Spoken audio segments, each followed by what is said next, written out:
Welcome to Black and Gold Today, brought to you by Ray Brandt Infinity. I'm Rachel Whittaker and joined here at Saints Camp by the voice of the Saints, Jim Henderson. And Jim, I never thought I'd say the Saints have lost 4 straight at home. I don't think any of us saw this coming. And after their past 3 road wins, they've suffered letdowns at home and against Atlanta with everything on the line. What's the key to avoiding another letdown like that? I can't believe there'll be a letdown under these circumstances, and I think probably for a lot of the teams in the NFC South, the Saints included, it's been such a mediocre to poor division this year that there was really no great urgency. All right, we lost, well, so did Carolina, so did Atlanta. Yeah, we're all below 500. It's all probably going to come down to the last couple of games as it is. So now everybody knows what's at stake, they know what's on the table, and they know what has to be done. So a letdown under these circumstances would be the last thing I would expect of the Saints on Sunday.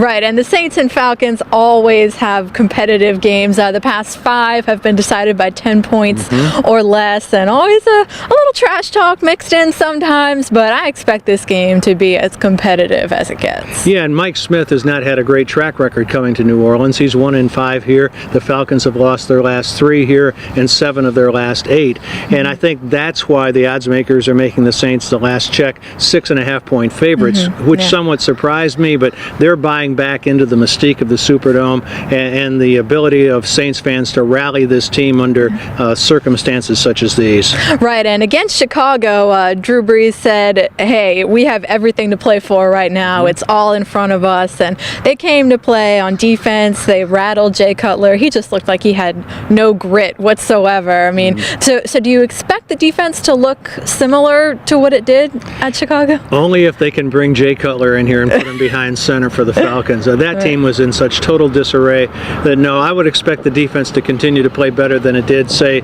against Baltimore or against Carolina most recently, but not nearly as well as they played against Chicago. That looks like a team that has truly quit on its coach and quit on each other. Right, yeah, the Saints pretty much did whatever they wanted to the Bears all night on Monday night, but this season in the NFC South has been wildly unpredictable. The team that wins the division will have a non-winning record. Is there a biggest surprise that you could take away from it this year, or is it all just one jumbled up surprise? It's one jumbled up surprise. I mean, this has been a totally unpredictable division. You thought before the season began, it really might come down to the second to last game of the season when the Falcons come here, and it truly is in many ways, but not under these circumstances. Exactly. Yeah. In fact, I think I read that if the Falcons sweep their last 2 games, they'll be the first team in NFL history to go unbeaten in their division and finish with a losing record. Wow, now that is a statistic to remember. Definitely not something we've ever seen, and who knows, the Saints only lost to Atlanta by 3 points in the season opener. Took them to overtime, but again, I expect to see another very close game. Passionate out there for the Saints, a game they have to have. Well, up next, it's our Saints Trivia Challenge. In the fraction of time we spend driving in reverse, about 500,000 accidents occur each year, which is why the Infiniti QX60 has world's first safety technology available, like backup collision intervention, which can brake even before you do, to help keep everyone safe.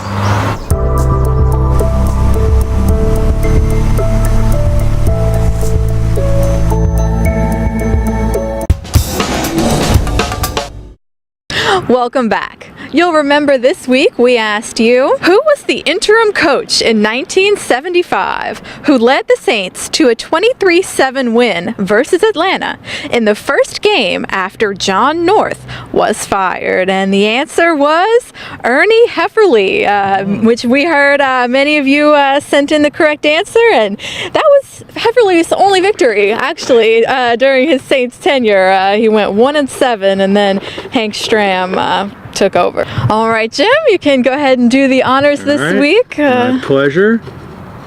And the winner is... We have John Walton. John did not tell us where he was from, but congratulations. You are the proud owner of a Saints Christmas ornament, getting in the holiday spirit, black and gold style. Well, Jim, thanks so much again. Really appreciate it, as always. My pleasure, Rachel. And thank you for watching Black and Gold Today. Enjoy the game, everybody.